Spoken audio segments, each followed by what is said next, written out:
राजस्थान का सबसे भ्रष्टतम मंत्री रहा प्रमोद जैन भाया।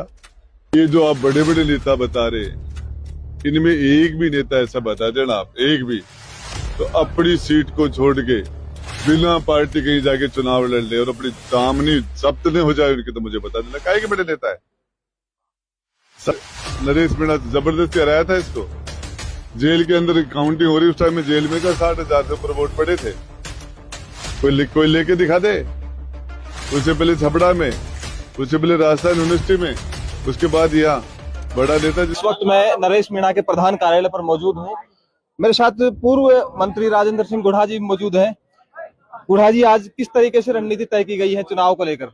देखिए आपको बताना चाह रहा हूँ कि ये यूथ का चुनाव है, ये नौजवान का, और ये एक प्रकार से राजस्थान का सबसे भ्रष्टतम मंत्री रहा प्रमोद जैन भाया, और राजस्थान के अंदर सबसे ज्यादा संघर्ष करने वाला, जिसके ऊपर सबसे ज्यादा जुल्म और सितम हुए, मजलूमों के लिए लड़ने वाला, गरीबों की हिफाजत करने वाला, किसान की, मजदूर की, नौजवान की, सबकी आवाज उठाने वाला ऐसा आदमी राजस्थान की विधानसभा में जाना चाहिए। इसका फैसला अंता की जनता ने, नौजवानों ने कर लिया। ये 36 कौम की सभी जाति धर्म के लोगों का एक कैंडिडेट।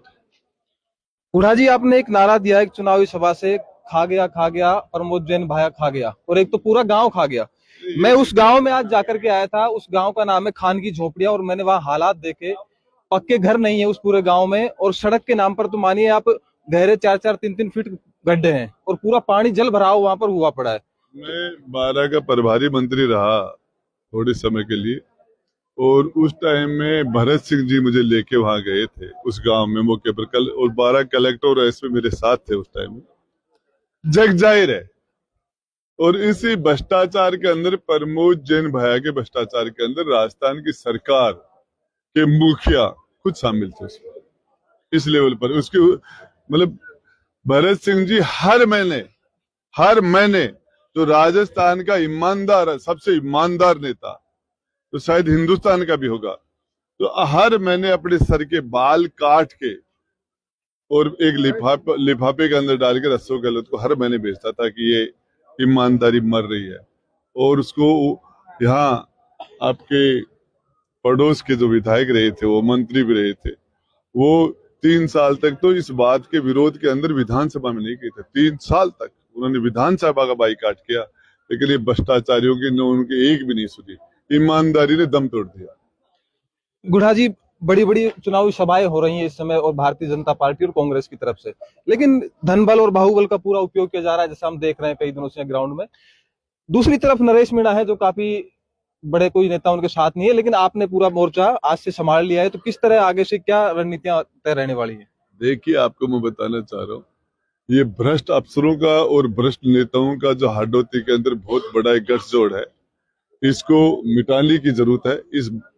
इस गठजोड़ से यहाँ की जनता बहुत त्रस्त है, और ये जो आप बड़े बड़े नेता बता रहे हैं, इनमें एक भी नेता ऐसा बता देना आप, एक भी तो अपनी सीट को छोड़ के बिना पार्टी कहीं जाके चुनाव लड़ ले और अपनी दामनी जब्त न हो जाए उनके, तो मुझे बता देना काहे के बड़े नेता है।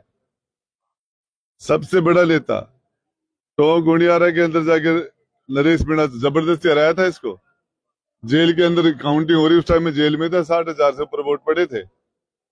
कोई लेके दिखा दे। उससे पहले छपड़ा में, उससे पहले राजस्थान यूनिवर्सिटी में, उसके बाद यहाँ बड़ा नेता जिसको जनता चाहती है वो बड़ा है, जिसके साथ यूथ है, नौजवान है, उसके साथ वो बड़ा है, और ये कोई बड़े नहीं है। और जनता को लूट के पैसे इकट्ठे कर लिए, उसे क्या है? ये तो भ्रष्टाचार भी, ये तो इसी का जवाब जनता देगी।